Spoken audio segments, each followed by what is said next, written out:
നമസ്കാരം, തടൈ ന്യൂസിലേക്ക് സ്വാഗതം. സാധാരണയായി യൂട്യൂബിൽ വീഡിയോ കാണുമ്പോൾ വാട്സപ്പ്, ഇൻസ്റ്റഗ്രാം പോലെയുള്ള മറ്റേതെങ്കിലും ആപ്പുകൾ ഉപയോഗിച്ചാൽ യൂട്യൂബ് വീഡിയോ പോസ് ആകുകയും യൂട്യൂബിൽ നിന്നും പൂർണ്ണമായും പുറത്തേക്ക് പോവുകയും ചെയ്യാറുണ്ട്. എന്നാൽ ഇപ്പോൾ മറ്റ് ആപ്പുകൾ ഉപയോഗിക്കുമ്പോൾ വീഡിയോകൾ പശ്ചാത്തലത്തിൽ കാണാൻ കഴിയുന്ന പിക്ചർ ഇൻ പിക്ചർ ആഗോളതലത്തിൽ അവതരിപ്പിക്കാൻ ഒരുങ്ങുകയാണ് നമ്മുടെ സ്വന്തം യൂട്യൂബ്.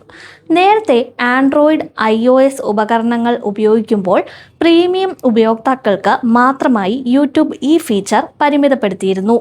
മറ്റ് ആപ്പുകൾ ഉപയോഗിക്കുമ്പോൾ തന്നെ ചെറിയ ഫ്ലോട്ടിംഗ് വിൻഡോയിൽ വീഡിയോകൾ കാണാൻ സാധിക്കുന്ന യൂട്യൂബിൻ്റെ ഒരു ഫീച്ചറാണ് പിക്ചർ ഇൻ പിക്ചർ.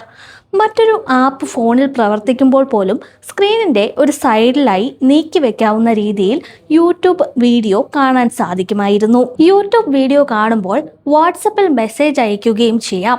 വീഡിയോയെ ഒരു ചെറിയ ഫ്ലോട്ടിംഗ് വിൻഡോയിലേക്ക് ചുരുക്കാൻ അനുവദിക്കുന്നതാണ് ഈ ഫീച്ചർ. ഹോം സ്ക്രീനിൽ എവിടെയും മിനി പ്ലെയർ സ്ഥാപിക്കാൻ കഴിയും. 2021 ഗൂഗിൾ ആദ്യമായി ഈ സവിശേഷത iOSൽ പുറത്തിറക്കിയിരുന്നെങ്കിലും പ്രീമിയം സബ്സ്ക്രൈബേഴ്സിന് മാത്രമായാണ് ഇത് ലഭ്യമായിരുന്നത്. മറ്റ് ആപ്പുകൾ ഉപയോഗിക്കുമ്പോൾ സൗജന്യമായി യൂട്യൂബ് വീഡിയോകൾ ബാക്ക്ഗ്രൗണ്ടിൽ കാണാനാകില്ല എന്നത് പല ഉപയോക്താക്കളുടെയും പരാതിയായിരുന്നു. ഇതിനൊരു പരിഹാരവുമായിട്ടാണ് ഇപ്പോൾ യൂട്യൂബ് എത്തിയിരിക്കുന്നത്.